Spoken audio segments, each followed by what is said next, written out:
Hello friends, good morning. मेरा नाम है सुमित तनेजा और स्वागत है आपका मेरे यूट्यूब चैनल पर, जिसमें हम सब दोस्त निकले हुए अभी चारधाम यात्रा पर।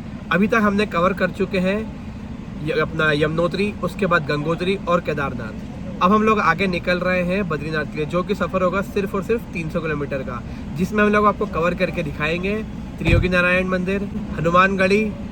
उसके बाद हम पहुँचेंगे रात में नाइट स्टे करते हुए बद्रीनाथ। चलो अब आपको दिखाते हैं बहुत प्यारे प्यारे नज़ारे। सारे मंदिर के दर्शन करवाते हुए आपको पहुंचाएंगे सिर्फ डायरेक्ट बद्रीनाथ। बद्रीनाथ, जय बद्री विशाल, जय बद्री विशाल।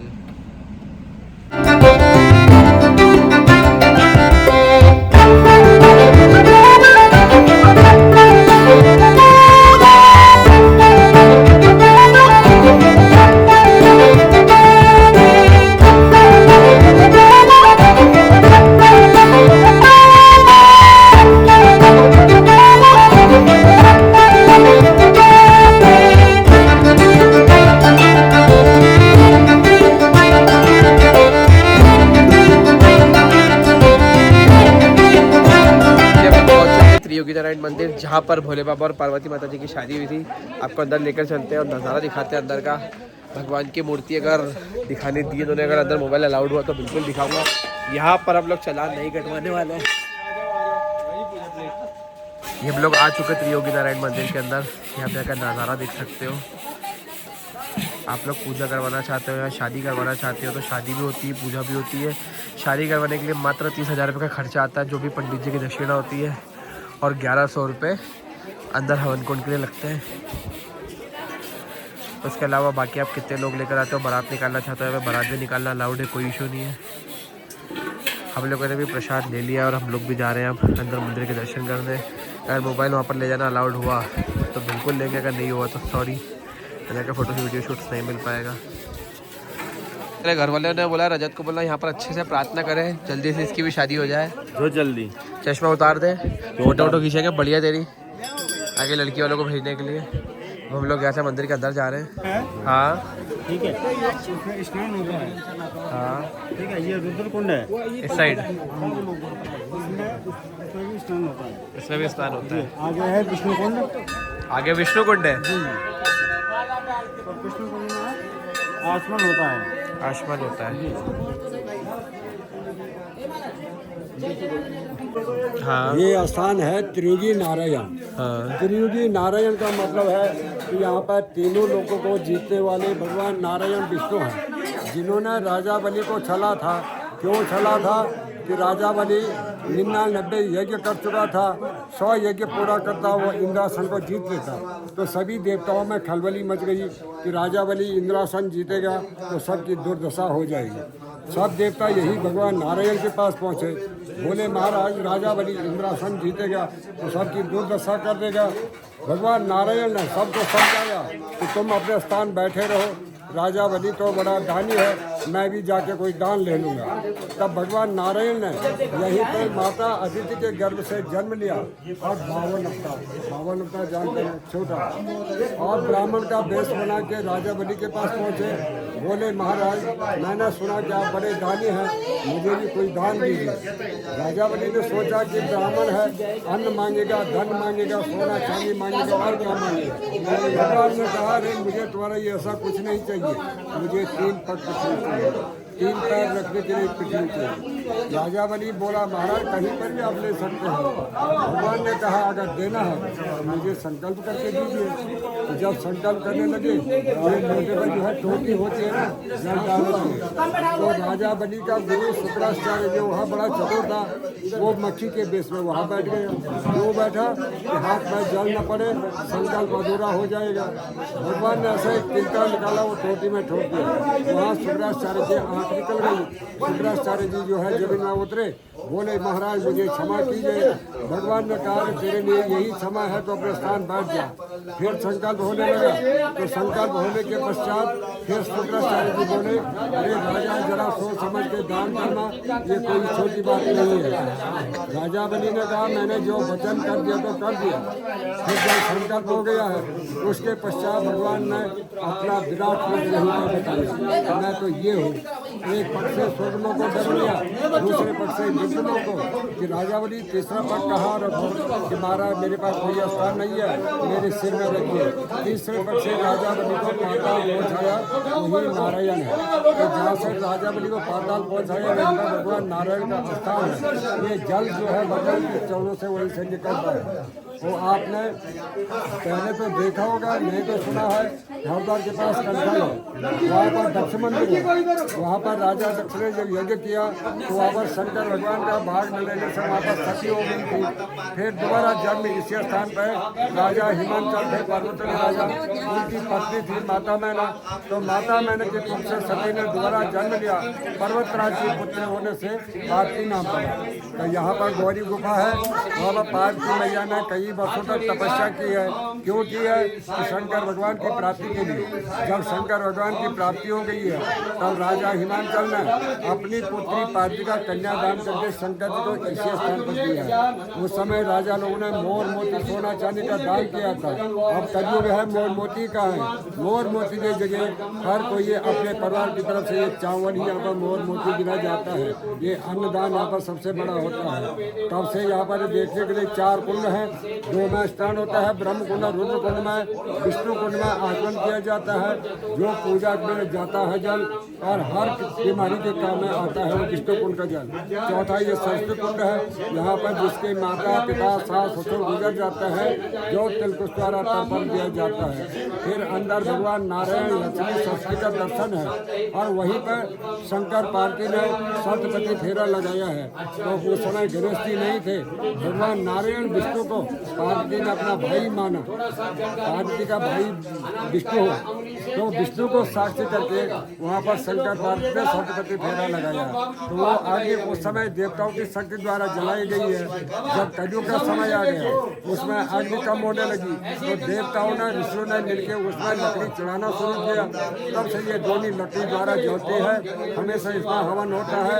उसकी भस्मी जो है मुख्य प्रसादी के रूप में जाती है। वो भस्मी ऐसी चीज है जैसे घर में बच्चों को किसी का नजर लग जाता है या घर में कोई छल कपट होता है तो भगवान का नाम लेके उसका तिलक किया जाता है। छोटे बच्चे हैं उनके गले में गांठा बना के बांध दो, उसमें किसी का तंत्र नहीं चलता है। ये मुख्य प्रसाद यहाँ से आता है। बोलो भगवान नारायण की जय। ये वो जगह है जहाँ पर माँ पार्वती जी ने और शंकर जी ने फेरे लिए थे।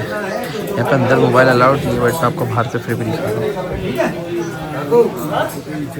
यहाँ पर हमने खुद की ही शादी कर ली है और अब जब भी हम लोगों का जोड़ा कंप्लीट होगा यहाँ पर आके हम फिर वापस से शादी करेंगे। ओम हर हर महादेव। जय हो त्रियोगी नारायण जी की।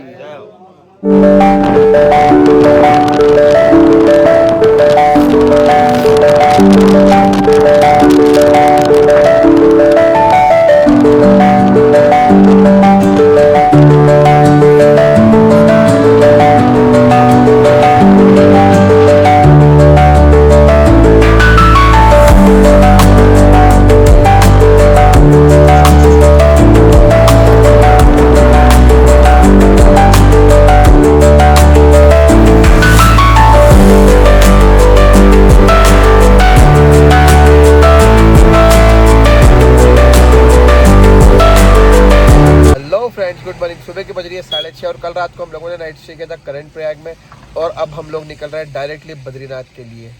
चलो मिलते आगे के बहुत प्यारे प्यारे नज़ारे देखते हुए डायरेक्ट बद्रीनाथ में।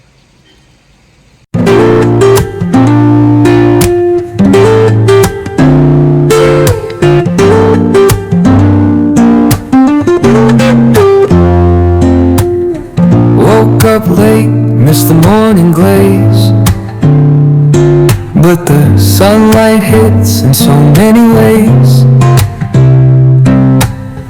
Grab my shades and hit the streets, no plan, chasing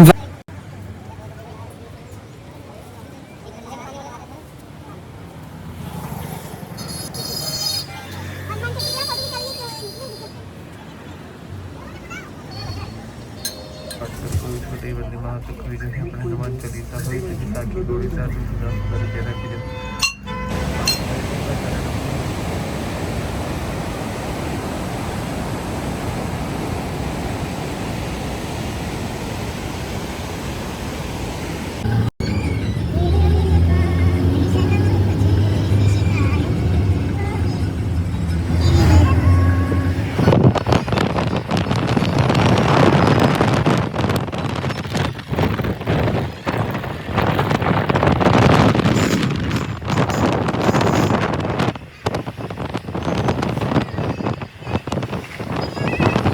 finally हम लोग पहुंच चुके हैं बद्रीनाथ मंदिर।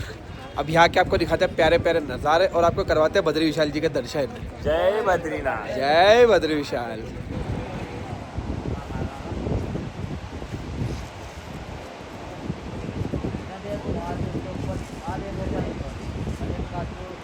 यह है बद्री विशाल का पूरा मार्केट एरिया, जहाँ से अगर आप आपके घर के लिए कुछ भी परचेसिंग करना चाहते हो, जैसे कि shawl, sweater, bags, hand bags, कुछ भी परचेसिंग करना चाहते हो, इस टाइप से लेडीज़ आइटम्स की भी कुछ परचेसिंग करना चाहते हो, शिलाजीत परचेस करना चाहते हो, तो आपको यहाँ पर सब चीज़ अवेलेबल हो जाएगी और बिल्कुल सही रेट में।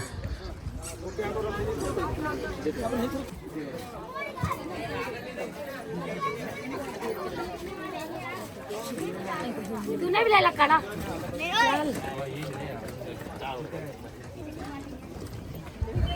देखा कैसे?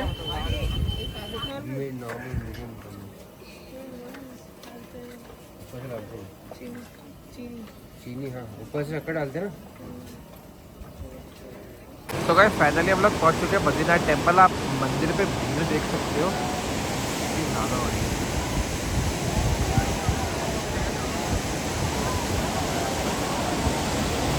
ये नीचे जो इतना तेज बहाव में नदी है, इसका नाम है अलकनंदा। ये अलकनंदा नदी है जो इतनी तेज बहाव में यहाँ पर बहती है। ये अलकनंदा नदी का देख सकते हो कितना ज़्यादा तेज़ है।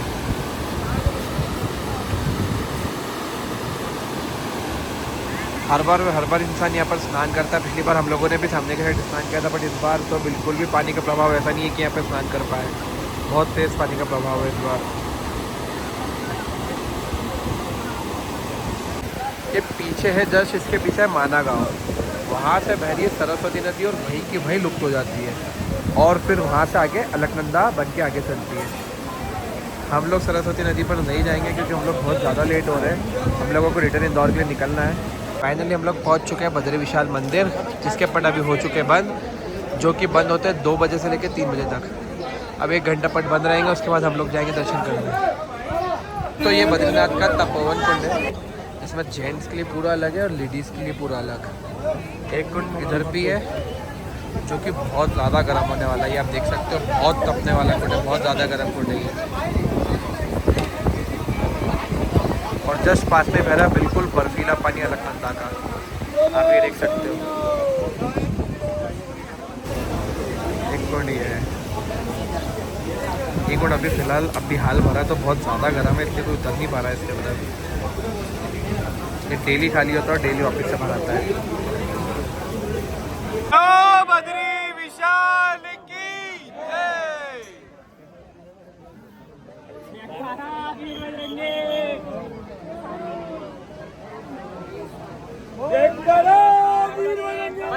हर हर महादेव।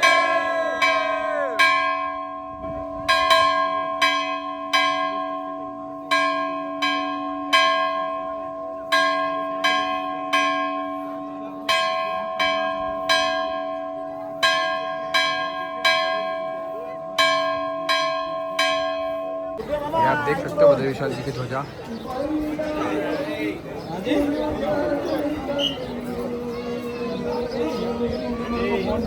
मंदिर के अंदर बिल्कुल भी कैमरा अलाउड नहीं है, बिल्कुल भी फोटो वीडियो शूट अलाउड नहीं करने दे रहे हम लोग। हमने बद्री विशाल जी के दर्शन भी पूरी तरीके से कर लिए और अब हम लोग यहाँ से अब निकलेंगे सीधे डायरेक्ट ऋषिकेश के लिए। अब इंदौर में मिलते हैं नेक्स्ट व्लॉग में डायरेक्ट, फिर दिखाएंगे हमारी सबकी मस्ती, मजाक, दोस्ती यारी। Bye bye.